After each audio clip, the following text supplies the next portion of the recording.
March 24, 1945. A white Australian general extends his hand to shake the hand of an Aboriginal lieutenant, a routine military ceremony, except this handshake was illegal in half the country. The man receiving those officer stars couldn't vote. He wasn't counted in the census. His government classified him under the Flora and Fauna Act, legally alongside animals. Yet here he stood, about to receive the authority to command white Australian soldiers. This is the story of Lieutenant Reginald Saunders, the man who became impossible, and in doing so forced an entire nation to confront a lie it had built itself upon. March the 24th, 1945. Lieutenant Reginald Walter Saunders stood at attention on the parade ground at Seymour, Victoria, feeling the autumn sun warm the back of his pressed khaki uniform. The air carried the scent of eucalyptus from the surrounding bush, mixing with the sharp tang of boot polish and brass cleaner that marked every military ceremony. Around him, dozens of newly commissioned officers waited in perfect formation, their faces forward, their postures rigid with the discipline that had been drilled into them over months of brutal training. Lieutenant General John Northcott moved along the ranks with measured steps, his uniform adorned with ribbons that told stories of campaigns across 2 world wars. In moments, he would reach Reg, extend his hand, and pin 2 lieutenant stars onto shoulders that carried more weight than gold braid could ever measure. The ceremony appeared routine to anyone who didn't know what they were watching. Officers receiving their commissions happened every few weeks at Seymour, a conveyor belt of military leadership that fed the demands of a nation still at war. The cadets had survived everything the officer training unit could throw at them. Dawn marches that turned legs to rubber, tactical problems designed to have no good solutions, endless nights studying military law until the words blurred together. They had earned their place through competence, determination, and the ability to lead men who might die following their orders. But Reggie's path to this parade ground carried scars that weren't visible in the morning light.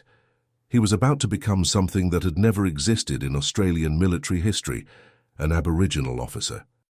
In a nation that didn't count his people in the census, that classified them alongside native animals, that denied them basic citizenship rights, Reg was about to receive the authority to command white Australian soldiers. The contradiction was absolute. Stand anywhere in Australia in 1945 and ask about Aboriginal people, and you would hear variations of the same theme. They were primitive, childlike, incapable of complex thought or modern responsibilities. Government policy reflected these beliefs with bureaucratic precision. In Queensland, Aboriginal people needed written permission to marry. In Western Australia, they required permits to travel between towns. Children were removed from families under laws that assumed Aboriginal parents were inherently unfit. The legal framework was brutally clear. Aboriginal people were wards of the state, to be managed and controlled. Yet here stood Reg, seconds away from receiving a commission that would make him an officer and gentleman in the service of King George VI, with all the authority that title carried. The impossible was becoming real. The Australian military had accepted Aboriginal soldiers since the First World War, when desperate manpower needs temporarily lowered racial barriers.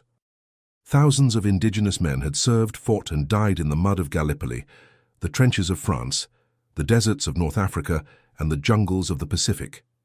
They had proven themselves under fire countless times, their courage documented in official reports that somehow never translated into changed policies, but they had always served as enlisted men, as privates and corporals and occasionally sergeants, always with white officers above them.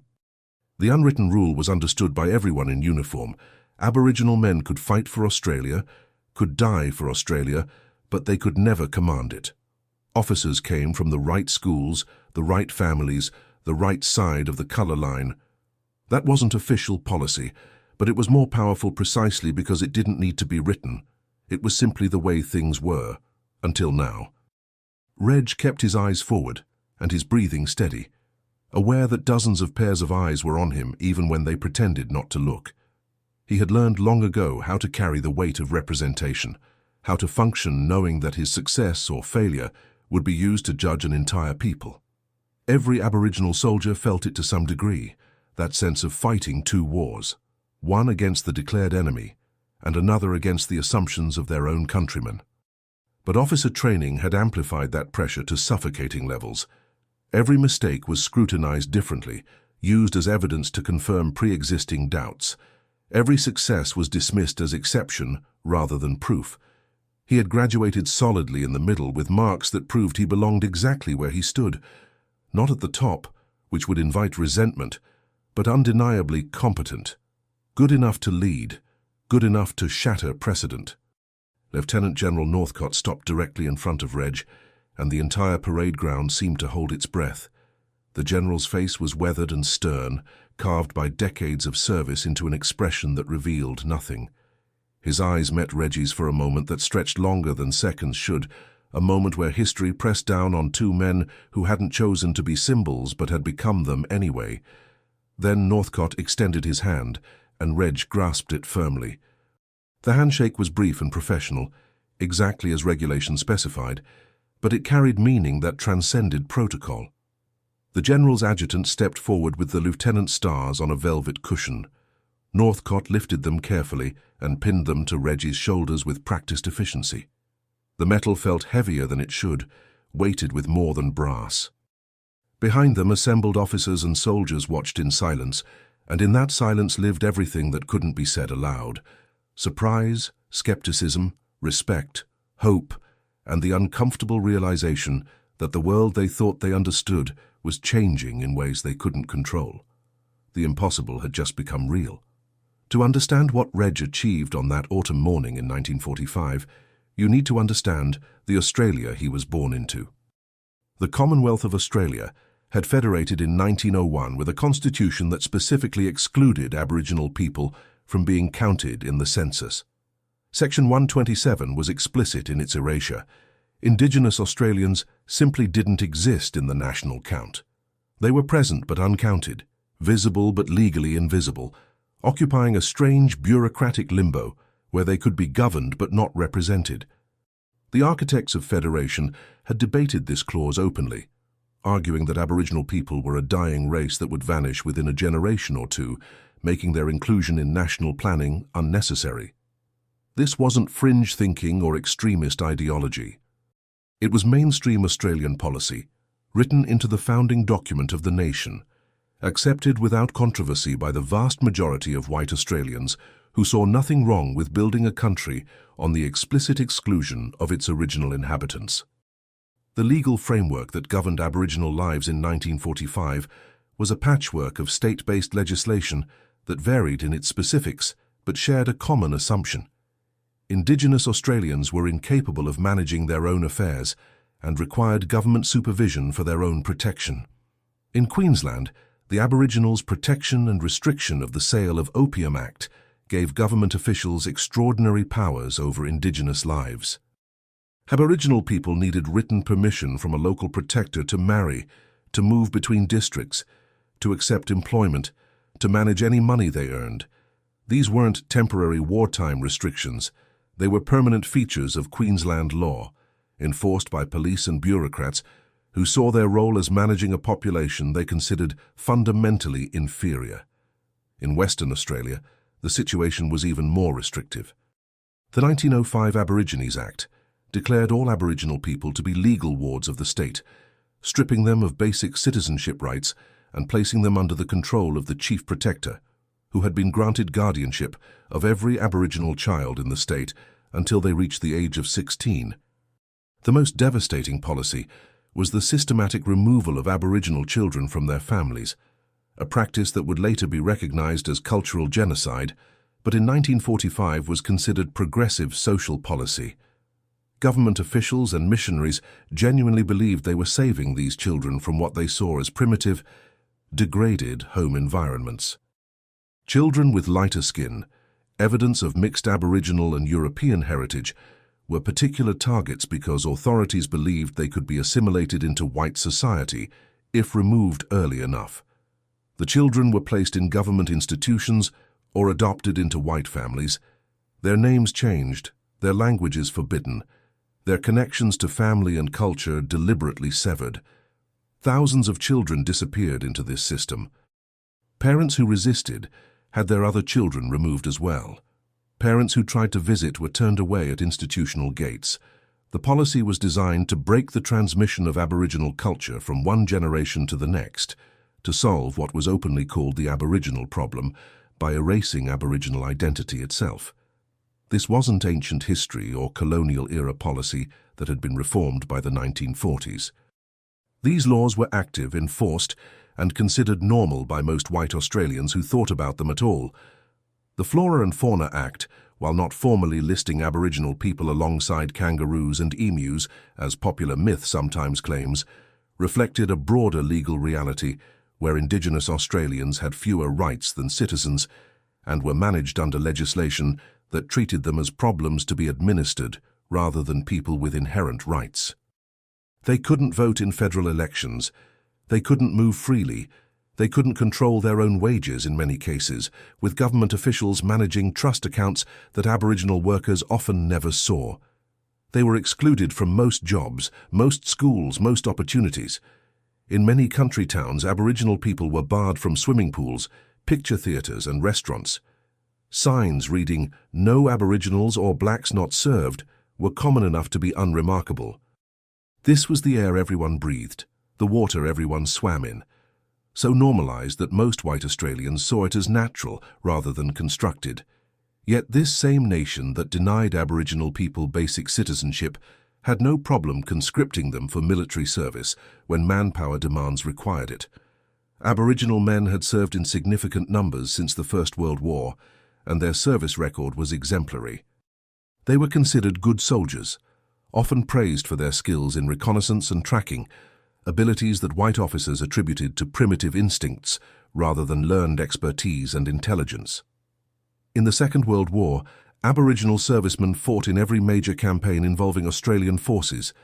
They stormed beaches at Gallipoli alongside white soldiers. They fought in the desperate retreat through Greece and Crete. They held the line at Tobruk and El Alamein. They pushed through the jungles of New Guinea and Borneo.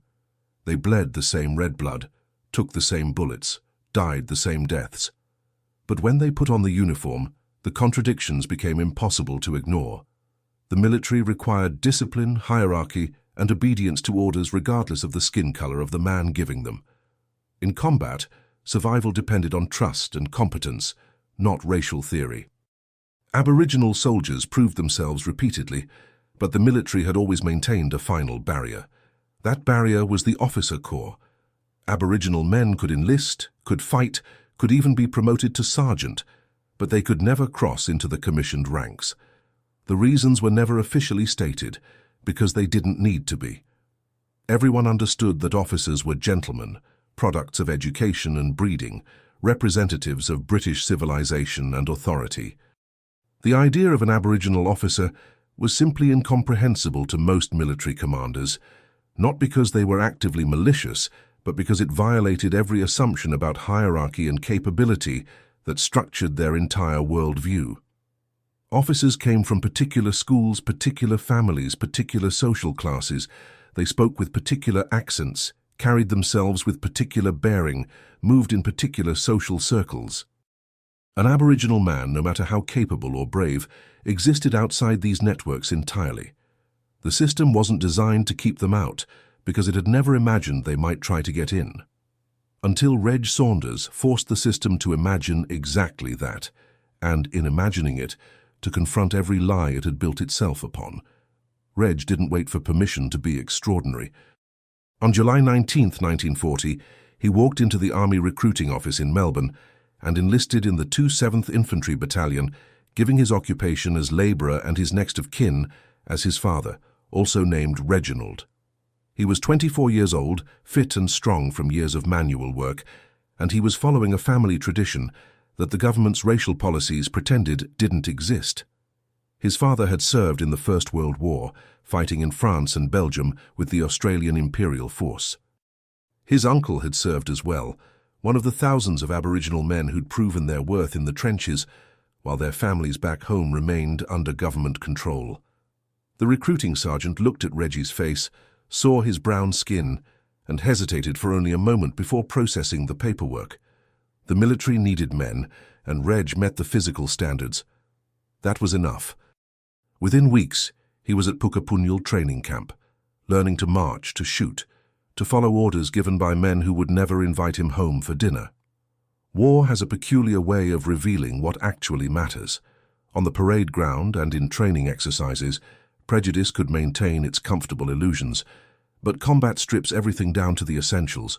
Who can you trust with your life? Who thinks clearly under fire?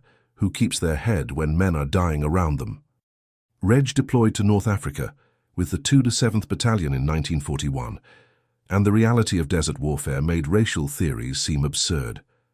The German and Italian forces didn't care about skin color when they fired artillery. Bullets didn't check ancestry before they killed. In the chaos of battle, leadership emerged from competence, not bloodlines. Reg fought in Libya, in brutal engagements where the Africa Corps pushed Allied forces back and forth across the same ground, measuring advances in miles paid for with lives. He was there when his battalion participated in the siege of Tobruk, holding a vital port against Rommel's attempts to capture it. Months of constant shelling, limited water, and the grinding pressure of knowing that surrender might mean death. The war moved north, and Reg moved with it.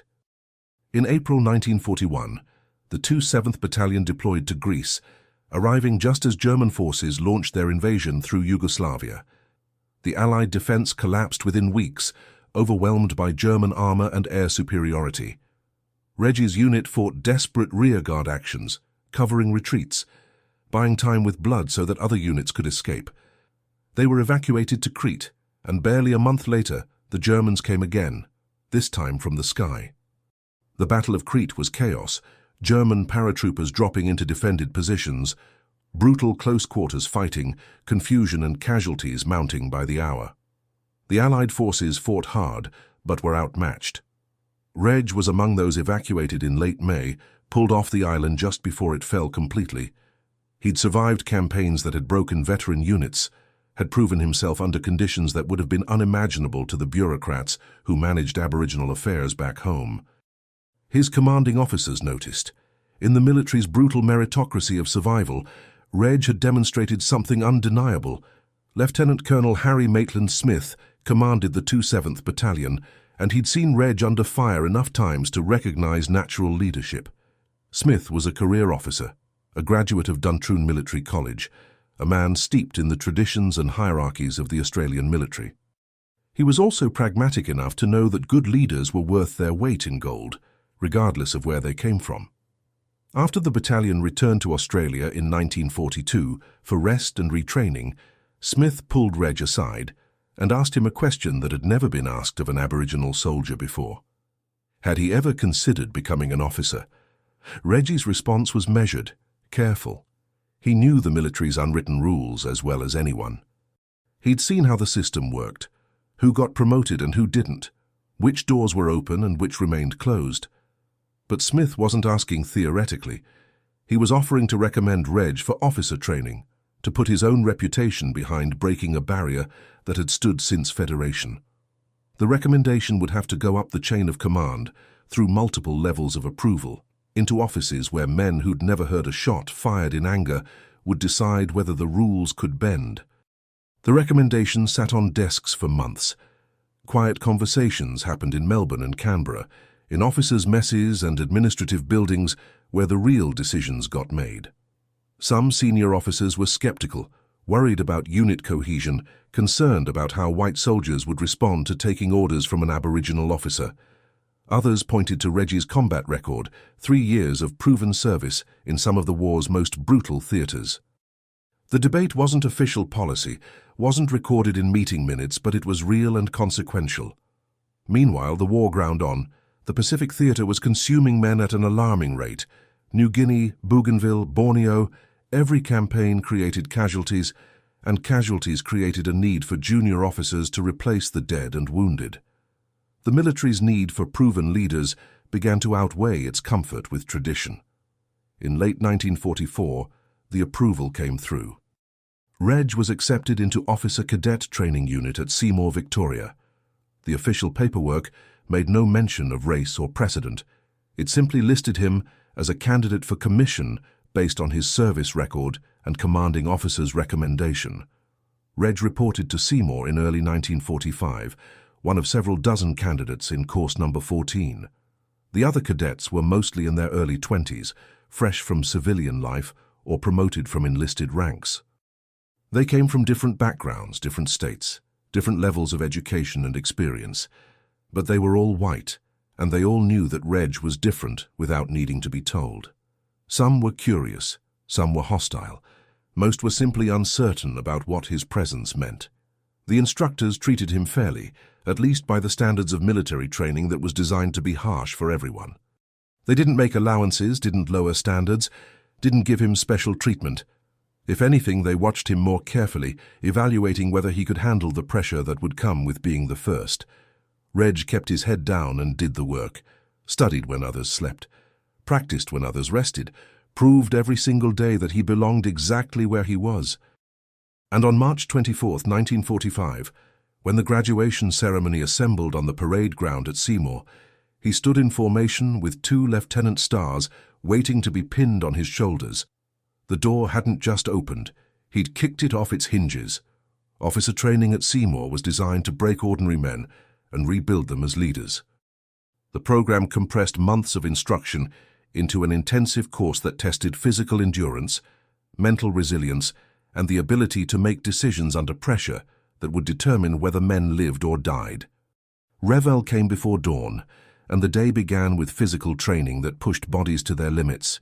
Route marches with full packs over distances that turned legs to rubber, obstacle courses run against the clock, bayonet drills that built the muscle memory needed to kill efficiently. Then came the classroom work, military law, tactical doctrine, map reading, logistics, the endless details of how to move supplies and ammunition to men who needed them yesterday. Evenings brought more study. Cadets hunched over field manuals and tactical problems by lamplight, memorizing the regulations that would govern every aspect of their military lives. Sleep came in brief installments, never enough, designed to simulate the exhaustion of combat, where decisions still had to be made even when the mind screamed for rest.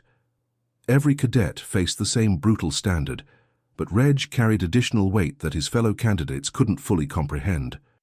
He wasn't just training to become an officer. He was representing every Aboriginal person who'd been told they lacked the intelligence, the character, the breeding necessary for leadership. Every mistake he made was magnified, scrutinized not as an individual failure, but as evidence confirming prejudices that had shaped Australian society since colonization.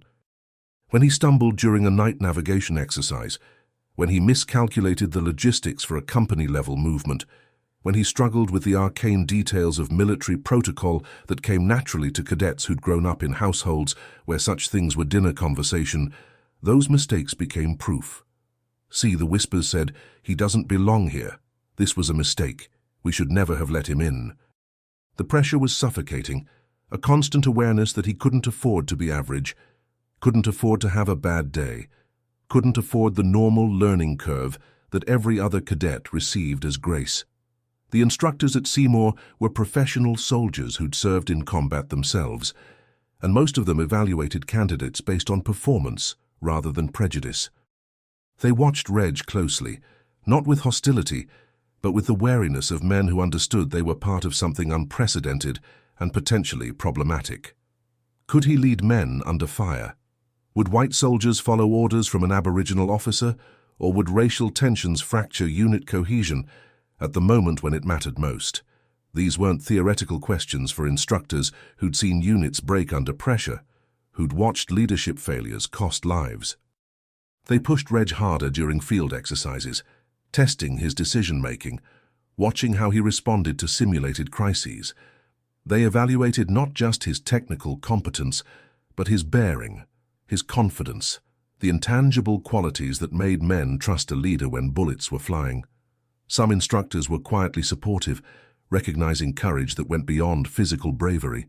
Others remained skeptical, waiting for failure they assumed would eventually come. The other cadets were a mixed group, their reactions ranging from open hostility to cautious respect. Some refused to speak to Reg except when military necessity required it, maintaining a cold distance that made clear their opinion of his presence. Others were curious, asking questions about his service in North Africa and Greece, drawn to the fact that he'd seen more combat than most of them combined. A few became genuine friends, men who recognized competence when they saw it and didn't care about the color of the skin it came wrapped in. But even the friendly ones couldn't fully understand what Reg experienced every day. They could fail an exercise and be told to try harder next time. When Reg failed, he saw doubt crystallize in eyes that had been waiting for confirmation. They could ask for help from instructors without it being seen as proof of inadequacy. When Reg asked questions, he risked being seen as unprepared, out of his depth, confirmation that this whole experiment had been a mistake from the beginning. The tactical exercises were the most revealing test of potential leadership. Instructors would present a scenario. Your platoon is pinned down by machine gun fire, you have 3 casualties, ammunition is running low, communications with company headquarters are cut. What do you do? The cadets had minutes to assess the situation, formulate a plan, issue orders to role-playing subordinates, and execute a solution. Reg approached these problems with methodical precision, learned from actual combat, thinking through options while other cadets were still processing the scenario. His solutions weren't always elegant, but they were practical, focused on keeping men alive rather than achieving textbook perfection. Instructors noticed that he never panicked, never froze, maintained clarity even when the simulated situation deteriorated. This was the quality that mattered most, the ability to function when everything was falling apart. Theory could be taught in classrooms, books could explain doctrine, but the capacity to lead when terrified, exhausted, watching friends die, that couldn't be taught. Either you had it or you didn't. Reg had proven he did, in real battles where the stakes were higher than training grades. As the course progressed toward graduation, the remaining doubt wasn't about Reg's capability. The instructor's final evaluations were solid, noting his tactical competence, his leadership potential, his performance under pressure. The doubt was about what came next. Commissioning him was one thing, a symbolic gesture that could be celebrated as progressive. But then what? Would he be given a meaningful command, or would the military find ways to sideline him, to make his commission ceremonial rather than functional? Would soldiers actually follow him into combat, or would racial tensions create problems that no amount of official authority could overcome? These questions hung unspoken over the graduation ceremony preparations. Reg had passed every test the system could devise. He'd met every standard, exceeded many of them. He'd proven that an Aboriginal man could master the skills and knowledge required for military leadership. What he hadn't proven yet, because the opportunity hadn't existed, was whether Australia was ready to accept what he represented, the complete collapse of assumptions that had structured the nation's racial hierarchy since its founding. The ceremony on March 24th would answer none of these questions. It would only ask them more urgently. Look at that photograph, really look at it. The image captures a moment that exists outside normal time, frozen in black and white, that somehow contains more truth than color ever could.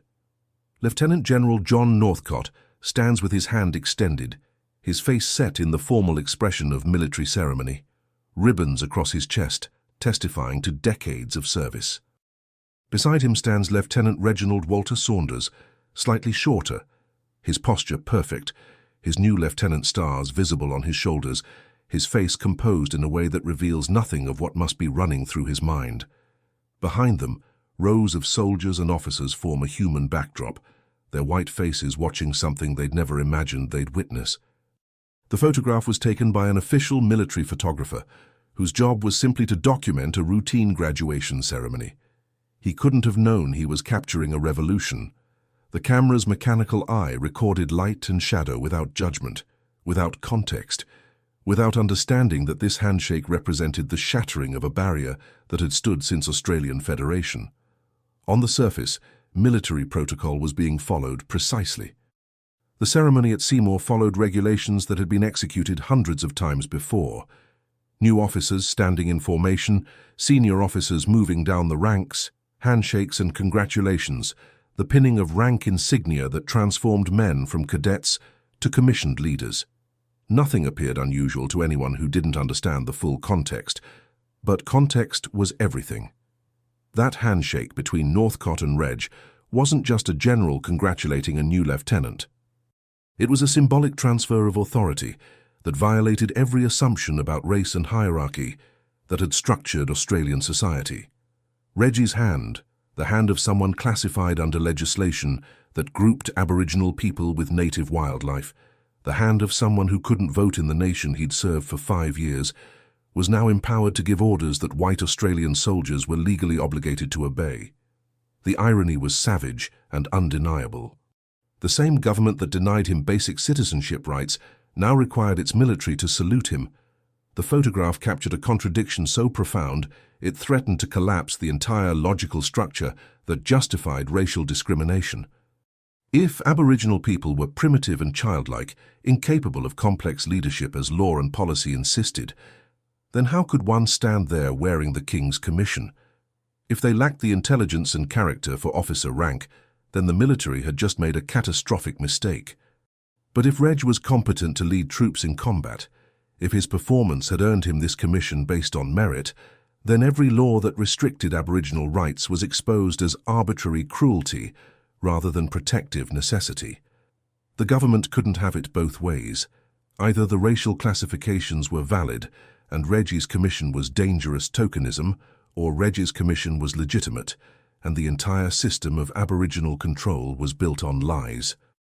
The photograph forced that choice, made it visible and undeniable. A white general shaking hands with an Aboriginal lieutenant wasn't just progressive symbolism. It was a crack in the foundation of everything Australia had told itself about racial hierarchy.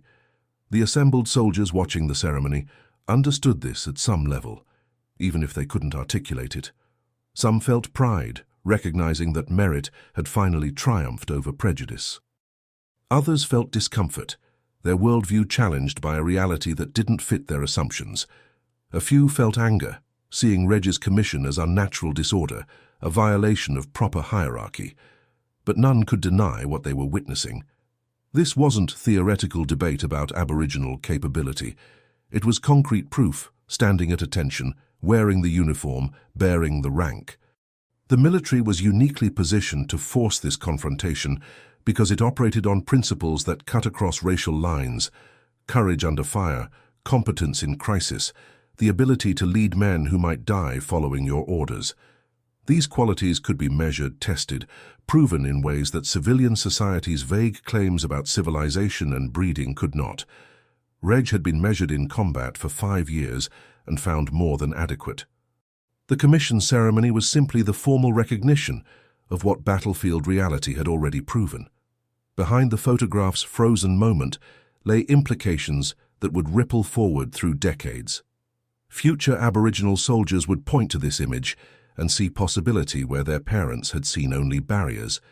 Military planners would be forced to reconsider policies that automatically excluded Indigenous Australians from leadership positions. Politicians would face uncomfortable questions about how a man could be trusted to command troops but not trusted to vote. The photograph became evidence in arguments that hadn't fully formed yet, ammunition for civil rights battles still years away. But in March 1945, those future implications were invisible. What was visible was simply this: a handshake that should have been impossible, happening anyway. A barrier that should have held, breaking. A system that claimed to be natural and inevitable, revealed as constructed and changeable. The photographer who clicked the shutter couldn't have understood the historical weight of what he'd captured. He was just documenting a ceremony, following orders, doing his job. But that mechanical act of recording light on film preserved a moment when Australia's official story about itself collided with a reality it couldn't deny. The ceremony concluded, and the newly commissioned officers dispersed, some to postings in Australia, others preparing for deployment to the Pacific Theatre, where the war against Japan continued with brutal intensity. Reg received orders to report to his battalion, returning to the unit he'd served with since 1940. He was an officer now, with all the authority and responsibility that entailed. But he was still the same man who'd enlisted as a private 5 years earlier, still subject to laws that restricted where he could live and whether he could vote. The photograph captured that impossible contradiction perfectly: a man with the power to command troops in battle, but not the power to participate in democracy. A man trusted with life and death decisions for other soldiers, but not trusted with the basic rights of citizenship.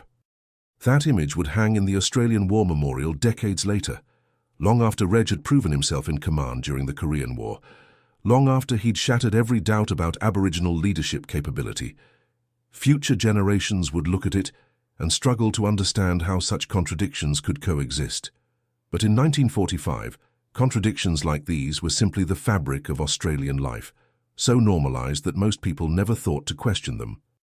Until one man forced them to look, to see, to recognise that the Emperor had never been wearing clothes at all. Reg went back to war. With his new commission came orders to deploy to Borneo, where Australian forces were conducting operations against Japanese positions in the dense jungle terrain that had become the final theatre of the Pacific War. He led men through some of the most brutal fighting of the campaign, operations where visibility measured in meters, where ambushes could materialize from vegetation so thick it swallowed sound. His soldiers were mostly white Australians, men who'd grown up in a society that told them Aboriginal people were inferior, incapable of leadership, suited only for menial labour. Now they followed Reg's orders into combat situations where hesitation meant death. The battlefield proved what ceremony had promised. Leadership transcended every artificial boundary that civilians constructed. When bullets were flying and mortars were falling, soldiers cared about one thing: whether their officer could keep them alive. Reg could and did, earning the respect that couldn't be granted by regulation, but had to be won through competence under fire. When the war ended in August 1945, most officers returned to civilian life, putting away their uniforms and trying to rebuild the lives that war had interrupted. Reg stayed in the military. He remained on active duty through the late 1940s, serving in various capacities while the Australian military contracted from its wartime size back to peacetime establishment. In 1950, when North Korea invaded South Korea and Australia committed forces to the United Nations response, Reg deployed again. This time he commanded a company in the 3rd Battalion, Royal Australian Regiment, becoming the first Aboriginal officer to command white Australian soldiers in sustained combat operations. Korea was a different war from what he'd experienced in North Africa and the Pacific. Frozen mountains instead of desert heat, massive Chinese human wave attacks instead of German armour, a grinding back-and-forth conflict that settled into stalemate. Reg led his men through it all, proving again what should never have needed proving: that courage and competence had nothing to do with skin colour. But victory remained incomplete, poisoned by contradictions that exposed how little had truly changed. When Reg returned to Australia after his service in Korea, he came home to a nation that still denied him the right to vote. The Australian government had trusted him to command troops in 2 wars, had given him the authority to make life and death decisions for soldiers under his command, had decorated him for valour and leadership, but it wouldn't let him participate in choosing his own government. That right wouldn't come until 1962, when a national referendum finally extended voting rights to Aboriginal Australians, 17 years after Reg received his commission. The absurdity was total. He could die for Australia, could lead Australians into battle, could represent Australian military values to the world, but for nearly 2 decades after becoming an officer, he couldn't vote for the politicians who sent him to war. The other barriers fell slowly, grudgingly, often requiring legal challenges and political pressure rather than voluntary reform. Aboriginal Australians weren't included in the national census until after a 1967 referendum changed the constitution.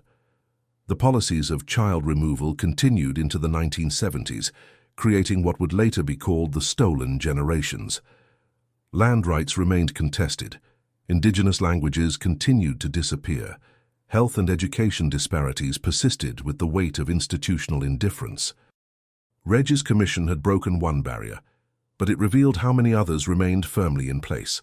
The military proved more progressive than civilian society, which was damning with faint praise.